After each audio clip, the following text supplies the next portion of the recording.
आप सबका super concept classes में स्वागत है। और आज की इस वीडियो में मैं आप लोगों को क्लास 10 संस्कृत के very very important MCQ questions बताने वाला हूं, जो आप लोगों के एग्जाम में डायरेक्ट पूछा जाएगा। जैसे कि आप लोग देख सकते हैं, ये हमारा टर्म 1 का मॉडल सेट 1 है। देखिए, संस्कृत में मैक्सिमम क्वेश्चन मॉडल पेपर से ही पूछा जाता है। आप लोग हर एक साल का मॉडल पेपर उठा के देख लीजिए, क्वेश्चन बैंक उठा के देख लीजिए, तो जो मैक्सिमम क्वेश्चन होता है मॉडल पेपर से ही होता है। तो आप लोग क्या करिए, मॉडल पेपर का अच्छे तरीके से प्रैक्टिस करिए। संस्कृत बहुत ही एकदम अच्छा सा सब्जेक्ट होता है, लेकिन बहुत सारे बच्चे संस्कृत पढ़ते नहीं है। कोई यहाँ पर हार्ड से नहीं पढ़ता, मतलब किन्हीं को मतलब समझ में नहीं आता है कैसे क्या करें, कैसे पढ़ें। और कोई बच्चे ऐसे सोचते हैं कि चलो भाई ये तो हमारा एडिशनल सब्जेक्ट है, क्यों पढ़ें, छोड़ दो, क्या है, नहीं पढ़ने से भी चलेगा। तो ऐसा बिल्कुल भी आपको नहीं करना है। संस्कृत भी यहाँ पर कम नहीं है, इसमें भी आपका कुल मिलाकर 100 नंबर है। बहुत ही इंपॉर्टेंट चीज है, संस्कृत भी आपको पढ़ना चाहिए, अच्छे तरीके से समझना चाहिए। और यहाँ पर मैं आपको बहुत ही सिंपल तरीके से और इजी तरीके से बताऊंगा कि आप लोगों को आंसर को किस प्रकार से खोजना है, किस प्रकार से लिखना है। अगर आप लोग एक बार इस वीडियो को देख लेंगे तो हर एक चीज आप लोगों का याद हो जाएगा और आप लोग एग्जाम में आसानी से हर एक क्वेश्चन का आंसर दे देंगे। तो चलिए शुरू करते हैं। तो देख लीजिए, ज्यादा बहस नहीं करेंगे। यहाँ पर सबसे पहले हमें यहाँ पर एक पैसेज दिया गया है, आप लोग पैसेज को पढ़ लीजिएगा। तो देखिए, हमारे पास पहला क्वेश्चन क्या है कि संस्कृत भाषाया अपरम नाम किमस्ति। तो देखिए, यहाँ पर साफ साफ लिखा गया है कि संस्कृत भाषा देव भाषा, मतलब संस्कृत भाषा जो है ये देव भाषा है। तो यहाँ पर देख लीजिए, देव भाषा हमारा यहाँ पर सही आंसर हो जाएगा, ऑप्शन नंबर ग इसका बिल्कुल राइट आंसर हो जाएगा, कोई प्रॉब्लम नहीं है। एक का क्या हो गया, ग हो गया। चलिए आगे बढ़ते हैं, क्वेश्चन नंबर 2 देख लीजिए। क्वेश्चन नंबर 2 कैसा है, किस प्रकार से आप लोग करेंगे। तो ये बात बहुत सिंपल होता है, पैसेज से हर एक चीज मिल जाएगा। तो देखिए यहाँ पर क्वेश्चन क्या है कि संस्कृत भाषा कासाम प्राण भूतास्ति। देखिए यहाँ पर प्राण भूतास्ति है, देखिए प्राण भूतास्ति आपको यहाँ पर मिल जाएगा। देख लीजिए यहाँ पर साफ साफ लिखा गया, देखिए प्राणभूता है कि नहीं, प्राणभूता है। और यहाँ पर क्या है कि प्रादेशिकम, प्रादेशिकम है, तो प्रादेशिकम आपका यहाँ पर आंसर हो जाएगा। तो यहाँ पर देख लीजिए प्रादेशिकम है कहीं पर भी, हाँ बिल्कुल है, देखिए प्रादेशिका, ठीक है, प्रादेशिक है, यही हो जाएगा इसका सही उत्तर। तो 2 का यहाँ पर क्या हो जाएगा, ऑप्शन नंबर क बिल्कुल राइट आंसर हो जाएगा। क्वेश्चन नंबर 3 क्या है कि माता अस्य पदस्य कृत्य गद्यांश से किम पदम प्रयुक्तम। यहाँ पर ये जो माता, ये जो शब्द है, यहाँ पर ये जो पैसेज आप लोग देख पा रहे हैं, इस पैसेज में माता जो यहाँ पर, जैसे माता शब्द का देखिए बहुत सारा पर्यायवाची होता है, तो माता का कौन सा यहाँ पर शब्द यूज किया गया है। आप लोग देख लीजिए, यहाँ पर जननी है, और जननी माने भी होता है माता यानी कि माँ होता है। जननी माने क्या होता है, माँ यानी कि माता होता है, तो जननी हो जाएगा इसका सही उत्तर। ऑप्शन नंबर घ बिल्कुल राइट आंसर हो जाएगा, जननी इसका सही आंसर हो जाएगा। कोई दिक्कत नहीं है, समझ में आ रहा है। आगे बढ़िए, अगला प्रश्न देख लीजिए यहाँ पर क्या दिया गया है। अगला जो प्रश्न है क्वेश्चन नंबर 4, यहाँ पर क्या दिया गया देख लीजिए। क्वेश्चन नंबर 4 यहाँ पर दिया गया है कि रक्षितुम इति पदे कब प्रत्यय प्रयुक्त। यहाँ पर ये जो रक्षितुम है, ठीक है, यहाँ पर ये जो शब्द है, इस शब्द में कौन सा यहाँ पर प्रत्यय यूज हुआ है आपको बताना है। तो इसमें हमारा कौन सा प्रत्यय यूज हुआ है, देख लीजिए यहाँ पर तुमन, ठीक है, ये जो ऑप्शन नंबर ख है बिल्कुल सही उत्तर हो जाएगा, तुमन इसका सही आंसर हो जाएगा। प्रत्यय का एक पर्टिकुलर वीडियो आएगा बहुत ही जल्द, जहां पर आप लोगों को प्रत्यय एकदम अच्छी तरीके से बताया जाएगा। आगे चलिए, अगला प्रश्न क्या देख लीजिए कि भूतम इति पदस्य विपरीतार्थकम पदम गद्यांश चित्वा लिखत। ठीक है, यहाँ पर ये जो भूतम है इसका उल्टा शब्द क्या होगा, जो यहाँ पर पैसेज में दिया हुआ है। देखिए भूतम मन क्या होता है, भूतकाल, और भूतकाल का मतलब यहाँ पर उल्टा क्या होता है, तो वर्तमान काल होता है। तो वर्तमानम इसका सही उत्तर हो जाएगा, ऑप्शन नंबर क बिल्कुल राइट आंसर हो जाएगा। 5 का क्या हो जाएगा, यहाँ पर 5 का जो सही उत्तर हो जाएगा यहाँ पर ऑप्शन नंबर क बिल्कुल राइट आंसर हो जाएगा। आगे चलिए, अब यहाँ से हमारा क्या हो रहा है, किताब वाला स्टार्ट हो जा रहा है। देखिए बिल्कुल भी टेंशन नहीं लेना है, हर एक चीज बहुत ही सिंपल होता है, आप लोग आसानी से कर सकते हैं। तो चलिए एक एक करके हम लोग किताब वाला जो भी यहाँ पर क्वेश्चन दिया गया है एक एक करके समझेंगे अच्छे तरीके से। तो देखिए क्वेश्चन नंबर 6 क्या है कि किम कज्जलमलिनम धूमम मुंचति। देखिए यहाँ पर किम माने होता है कौन, किम माने क्या होता है, कौन होता है। और यहाँ पर ये जो कज्जलमलिनम है इसका माने होता है काजल की तरह काला, काजल की तरह काला, ठीक है, काजल की तरह काला हो गया। और यहाँ पर ये जो धूमम है इसका माने होता है धुआं, धुआं माने क्या होता है, धुआं। और ये जो मुंचती है इसका माने होता है छोड़ता है, छोड़ता है। तो इसका देखिए पूरा पूरी क्या हो गया कि कौन काजल की तरह काला धुआं छोड़ता है। तो कौन छोड़ता है, तो जो गाड़ियां हैं, जो गाड़ी है वो क्या करता है, काजल की तरह काला धुआं छोड़ता है। और गाड़ी को हम लोग संस्कृत में क्या बोलते हैं, तो शक्ति यानम बोलते हैं। क्या बोलते हैं, शक्ति यानम। और सत माने होता है 100 से ज्यादा, मतलब सैकड़ा जिसको बोलेंगे। तो यहाँ पर सैकड़ों, यहाँ पर सैकड़ों मतलब ऐसे वाहन है, ऐसे गाड़ियां हैं जो यहाँ पर काजल की तरह काला धुआं छोड़ते हैं। तो यहाँ पर 6 का जो सही उत्तर हो जाएगा, ऑप्शन नंबर ख बिल्कुल राइट आंसर हो जाएगा। आगे चलिए क्वेश्चन नंबर 7 क्या देख लीजिए कि जलम कीदृशम नास्ति, जलम कीदृशम नास्ति। और यहां पर ये जो प्रश्न है क्या है कि जल कैसा नहीं है। देखिए अभी के टाइम में अगर देखा जाए, और ये जो चैप्टर, इस चैप्टर के अगर आप लोग आधार पर देखेंगे तो अभी हर तरफ क्या है, मतलब हर तरफ मतलब पर्यावरण में प्रदूषण फैल रहा है, जिसके चलते जो हमारा जल है वो निर्मल नहीं है। क्या नहीं है, तो निर्मल नहीं है। और निर्मल का माने हो जाएगा यहाँ पर निर्मलम, ठीक है। तो 7 का सही उत्तर हो जाएगा, ऑप्शन नंबर क बिल्कुल राइट आंसर हो जाएगा।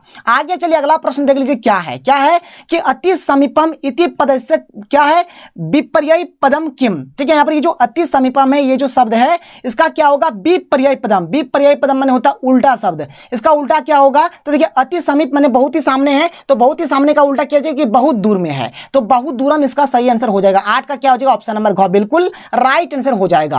क्वेश्चन नंबर 9 क्या है कि कीदृशानाम वृक्षानाम माला रमणीय भवेत। देखिए रमणीय माने होता है सुंदर, रमणीय माने होता है सुंदर, और वृक्षाम माला मतलब वृक्षों का जो माला होता है, मतलब कौन सा वृक्षों का माला सुंदर होता है, तो देखिए जो हरा भरा वृक्ष होगा, कौन वाला, जो हरा भरा वृक्ष होगा, और हरा भरा वृक्ष को यहाँ पर संस्कृत में बोला जाता है हरितानाम। क्या बोला जाएगा, हरितानाम। तो 9 का जो सही उत्तर हो जाएगा ऑप्शन नंबर को बिल्कुल राइट आंसर हो जाएगा। आगे बढ़ते हैं, आगे देख लीजिए आगे यहाँ पर क्या दिया गया है। तो यहाँ पर आगे जो दिया गया क्वेश्चन नंबर 10 यहाँ पर क्या दिया गया देख लीजिए। बहुत ही अच्छा सिंपल प्रश्न मैं लेकर आया हूं, एक्चुअली मैं नहीं लेकर आया हूं, जो जैक बोर्ड जारी किया है वही चीज है, लेकिन यहाँ पर मैं आपको सिंपल तरीके से बता रहा हूं जो बहुत ही इंपॉर्टेंट हो जाएगा। देख लीजिए यहाँ पर क्या है क्वेश्चन नंबर 10 कि बुद्धिमती मार्गे गहन कानने कम अपश्यत। इसका माने क्या हो गया, देखिए ये जो बुद्धिमती है, बुद्धिमती यहाँ पर जब आप लोग इस कविता को पढ़ेंगे तो यहाँ पर एक राजकुमार होता है, ठीक है, एक राजकुमार होता है, और इस राजकुमार का नाम होता है राज सिंह। क्या नाम होता है, राज सिंह। और इसका जो पत्नी होता है, इसका पत्नी का ही नाम है बुद्धिमती। क्या नाम है, बुद्धिमती।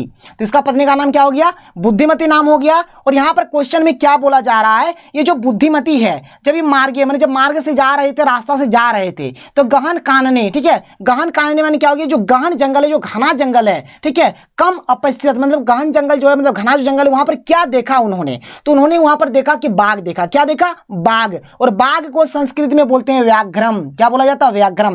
मतलब बुद्धिमती जो है वह घने जंगल में क्या देखता है, तो बाघ देखता है, यानी कि व्याघ्रम देखता है। तो 10 का सही उत्तर ऑप्शन नंबर को बिल्कुल राइट आंसर हो जाएगा। आगे चलिए क्वेश्चन नंबर 11 देख लेते हैं क्या है कि लोके महतो भयात का मुचेते। यहां पर इसका माने क्या हो गया कि जो संसार है, संसार में बहुत अधिक जब भय हो जाता है तो भय से कौन मुक्त होता है, तो देखिए जब भी भय होगा अगर हम लोग बुद्धि से काम लेंगे तो हमें मुक्ति मिल जाता है, तो मुक्ति मिल जाएगा अगर बुद्धि से काम लेंगे, तो यहां पर हो जाएगा बुद्धिमान। क्या हो जाएगा, बुद्धिमान, ठीक है, ऑप्शन नंबर को बिल्कुल राइट आंसर हो जाएगा। क्वेश्चन नंबर 12 अभी मैंने आपको समझा दिया कि राजपुत्र से किम नाम आसित, तो राजा का जो पुत्र था यानी कि जो राजकुमार था उसका क्या नाम था। अभी मैंने आपको बताया कि राज सिंह। क्या हो जाएगा, राज सिंह, ऑप्शन नंबर को बिल्कुल राइट आंसर हो जाएगा।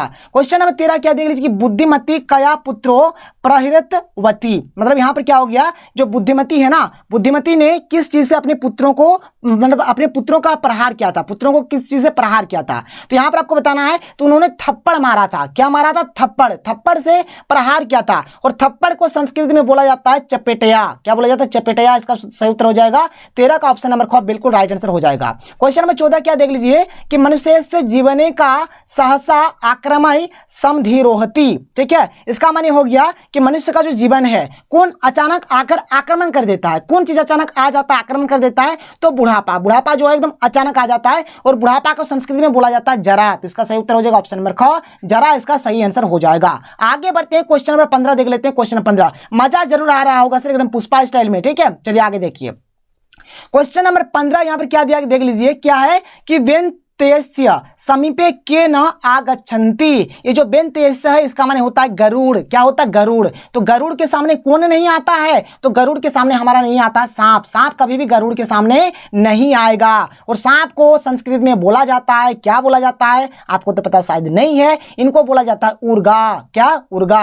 यार 15 का सही उत्तर हो जाएगा ऑप्शन नंबर को बिल्कुल राइट आंसर हो जाएगा। क्वेश्चन नंबर 16 क्या देख लीजिए कि सुचारू रूपेण भोजनम पच्यंतु, क्या है, क्या पच्यतुम का कर्तव्य। देखिए सुचारू रूप से भोजन पचने के लिए हमें क्या करना चाहिए, तो क्या करना चाहिए, तो व्यायाम करना चाहिए। व्यायाम करिएगा ना तो बहुत ही जल्द खाना हजम होगा और फटाफट खाइएगा। ठीक है, आगे देख लीजिए क्वेश्चन नंबर 17 क्या दिया गया है कि हृदय स्थाने क भवती, माने हृदय का जो स्थान है यानी कि हृदय में क्या होता है, तो हृदय में होता है वायु। वायु इसका सही उत्तर हो जाएगा। ठीक है, कोई प्रॉब्लम नहीं है।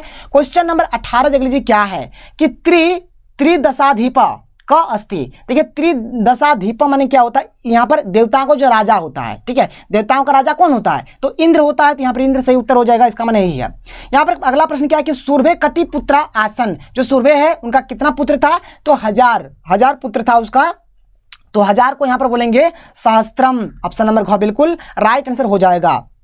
अगला प्रश्न देख लेते हैं क्वेश्चन नंबर 20। चलिए आगे बढ़ते हैं, क्वेश्चन नंबर 20 देख लेते हैं। मजा जरूर आ रहा होगा आप लोगों को। देख लीजिए क्वेश्चन नंबर 20 यहाँ पर क्या दिया गया है। क्या है कि सर्वेषु पयतेषु जननी कीदृशी भवति। यहाँ पर इसका मानी हो गया, यहाँ पर देख लीजिए जो सभी संतान, जो भी मतलब संतान होता है, सभी संतानों में जो माँ होती है कैसी होती है आपको बताना है। तो माँ यहाँ पर जो होती है कैसी होती है, तो ये हो जाएगी तुल्य वत्सला। ठीक है, ऑप्शन नंबर को बिल्कुल राइट आंसर हो जाएगा। अब देखिए यहाँ पे क्या है कि उदार हृदया। अब ये जो उदार हृदया है, यहाँ पे ये जो शब्द है, ये जो यहाँ पर वर्ड है आप लोग देख पा रहे हैं, यहाँ पर इसका जो यूज किया गया है, इसका माने और क्या होता है आपको बताना था कि इसका सिंपल सा माने यही होता है। यहाँ पर ये जो उदार हृदय है इसका मतलब और क्या होता है। देखिए यहाँ पर भी हृदय वाला है, बोलिए हाँ, और यहाँ पर भी देख लीजिए हृदय वाला है, तो ये वाला और ये वाला एक ही जैसा हो गया।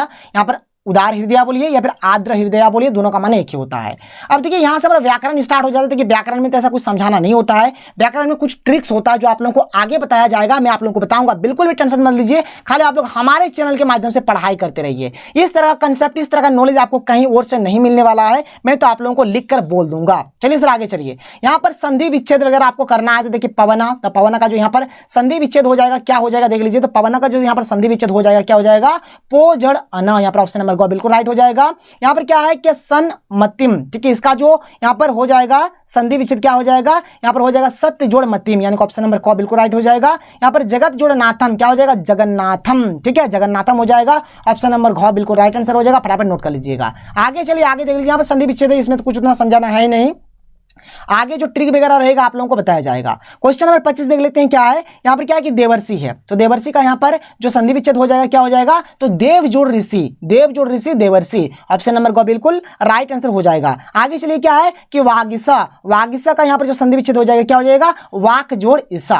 अब देखिए यहाँ पर समास का कुछ है, समास का भी ट्रिक बहुत ही जल्द मैं लाने वाला हूँ आप लोगों के लिए, ताकि आप लोगों का एक भी क्वेश्चन नहीं छूटे और आप लोग संस्कृत में भी अच्छा से अच्छा नंबर लेकर आए। देख लीजिए यहाँ पर क्या दिया गया है, जैसे कि यहाँ पर ये जो पद है इसका हम लोग मतलब समास, जैसे यहाँ पर समास बिगड़ करके दे दिया है, तो इसका जो समास पद होगा क्या होगा कि शक्तिम अंतिक्रमया। इसका माने क्या होता है, देखिए जिस प्रकार से हम लोग हिंदी में पढ़ते हैं बिल्कुल उसी प्रकार से होगा, तो इसको हम लोग बोलते हैं यथाशक्ति बोलते हैं। क्या बोलते हैं, यथाशक्ति। तो यथाशक्ति इसका सही उत्तर हो जाएगा, ऑप्शन नंबर को बिल्कुल राइट आंसर हो जाएगा। क्वेश्चन नंबर 28 क्या देख लीजिए, राम मृगतस्य पश्चात, ये जो मृगतस्य पश्चात है इसका माने क्या हो जाएगा, तो इसका माने यहाँ पर हो जाएगा क्या हो जाएगा, यहाँ पर इसका माने हो जाएगा अनुमृगम हो जाएगा, ऑप्शन नंबर को बिल्कुल राइट आंसर हो जाएगा। आगे चलिए क्या है यहाँ पर देवादि, क्या है देवाधिपति, देवाधिपति, तो देवाधिपति का यहाँ पर क्या हो जाएगा, तो यहाँ पर इसका जो हो जाएगा क्या हो जाएगा कि देवानाम अधिपति हो जाएगा। ठीक है, ऑप्शन नंबर को बिल्कुल राइट आंसर हो जाएगा। आएगा सर ट्रिक आएगा, बिल्कुल टेंशन मत लीजिए। क्वेश्चन नंबर 30 क्या है कि माता पितृ, जैसे ये पर आपका जो द्वंद्व समास होता है, ठीक है, द्वंद्व समास जो होता है उसी का ये वाला क्वेश्चन दिया गया है, तो यहाँ पर इसका जो सही उत्तर हो जाएगा क्या हो जाएगा, यहाँ पर माता च पिता च हो जाएगा, ऑप्शन नंबर को बिल्कुल राइट आंसर हो जाएगा। यहाँ पर क्या है कि पानी च पदो च इतिसाम समाहार। ठीक है, यहाँ पर ये जो क्वेश्चन नंबर 31 है इसका जो सही उत्तर हो जाएगा क्या हो जाएगा, यहाँ पर कि पानी पादम हो जाएगा, ऑप्शन नंबर को बिल्कुल राइट आंसर हो जाएगा। देखिए बहुत ही जल्दी मैं आप लोगों के लिए ट्रिक लेकर आऊंगा जहां पर ये सब चीज बहुत ही सिंपल तरीके से, इजी तरीके से बताया जाएगा, ताकि आपको किसी भी प्रकार का कोई प्रॉब्लम ना हो, कोई दिक्कत ना हो। चलिए आगे बढ़ते हैं, अगला प्रश्न देख लेते हैं। क्वेश्चन नंबर 32 क्या दिया गया है, तो देख लीजिए क्वेश्चन नंबर 32 यहाँ पर क्या है, यहाँ पर हमें एक्चुअल में करना क्या है, यहाँ पर जैसे प्रत्यय वगैरह जो चीज है इस प्रकार से हम लोगों को यहाँ पर करना है। तो देख लीजिए क्या है, जैसे यहाँ पर क्या है कि पातुम, तो यहाँ पर जो पातुम का यहाँ पर जो प्रत्यय वाला जो कंसेप्ट हो जाएगा, तो यहाँ पर इसका जो सही आंसर हो जाएगा क्या हो जाएगा, यहाँ पर देख लीजिए ऑप्शन पीब जोड़ तुमन हो जाएगा, पीब जोड़ तुमन। ठीक है, तुमन वाला है, जब भी इस प्रकार से लिखिएगा तो ये हो जाएगा, ऑप्शन नंबर 4 इसका सही आंसर हो जाएगा। फिर क्या कि पट जोड़ कत्वा, तो यहाँ पर इसका क्या हो जाएगा देख लीजिए, यहाँ पर जो क्वेश्चन नंबर 33 है इसका सही उत्तर हो जाएगा, ऑप्शन नंबर को क्या हो जाएगा, पठित्वा हो जाएगा। क्या हो जाएगा, ऑप्शन नंबर को पठित्वा इसका सही आंसर हो जाएगा। आगे क्या देख लीजिए यहाँ पर कि आ नी लयफ है, आ जोड़ नी जोड़ लयफ है, तो इसका माने क्या हो जाएगा, यहाँ पर ये जो हो जाएगा इसका माने हो जाएगा यहाँ पर आनिया हो जाएगा। क्या हो जाएगा, आनिया हो जाएगा। ऑप्शन नंबर यहाँ पर जो लास्ट वाला ऑप्शन है ये आपका सही हो जाएगा। क्वेश्चन नंबर 35 यहाँ पर क्या दिया देख लीजिए, यहाँ पर दिया है क्रिजोड़ क्या है, क्रिजोड़ सत्री, यहाँ पर क्रिजोड़ सत्री दिया गया है और इसका माने यहाँ पर हो जाएगा क्या हो जाएगा, कुर्वंतम। ये सब बताया जाएगा, बिल्कुल टेंशन मत लीजिए। अभी शायद आप लोगों को थोड़ा टफ लग रहा होगा, लेकिन आगे जब बताया जाएगा तब बहुत ही सिंपल हो जाएगा। ठीक है, फिर क्या कि सेब जोड़ सानच, तो यहाँ पर सेब जोड़ सानच हो जाएगा, इसका माने हो जाएगा सेब, क्या हो सेबमाना हो जाएगा, सेबमाना हो जाएगा। और यहाँ पर मात्र और हमारा यहाँ पर और कुछ प्रश्न है देख लेते हैं। चलिए आगे आइए, यहाँ पर देख लीजिए 4 और प्रश्न बाकी है, 37, 38, 39, 40। तो यहाँ पर एक्चुअल में करना क्या, यहाँ पर अव्यय पद यहाँ पर हमें भरना है। तो हम विद्यालयम गमिष्यामि, तो यहाँ पर स्व हो जाएगा, ठीक है, स्व भर दीजिएगा, आप लोगों का यहाँ पर हो जाएगा। इसमें आइए रविवार आसित, तो यहाँ पर क्या हो जाएगा हया, ठीक है, हया यहाँ पर भर दीजिएगा, आप लोगों का काम बन जाएगा। गृहात मात क्रीड, ये सब आपको समझ में नहीं आ रहा, कोई दिक्कत नहीं है, व्याकरण पोर्शन का ट्रिक में लेकर आऊंगा, तब आप लोगों का हर एक कंसेप्ट क्लियर हो जाएगा। यहाँ पर आप लोग क्या भरिएगा, यहाँ पर आप लोगों को भर देना बही भर दीजिएगा, तो बही इसका आंसर हो जाएगा। वृद्ध पुरुष चलती, ठीक है, वृद्ध पुरुष चलती है, मतलब वृद्ध पुरुष कैसे चलता है, तो वृद्ध पुरुष धीरे धीरे चलता है, शनि शनि इसका उत्तर हो जाएगा, ऑप्शन नंबर को यहाँ पर राइट आंसर हो जाएगा। तो बिल्कुल जिस प्रकार से लोग हिंदी करते हैं वैसे ही करना है, लेकिन थोड़ा बहुत आपको व्याकरण में कंसेप्ट सीखना पड़ेगा, आगे आपको बताया जाएगा, बिल्कुल भी टेंशन नहीं लेना है। तो चलिए मिलते हैं अगले वीडियो में, थैंक यू, जय हिंद।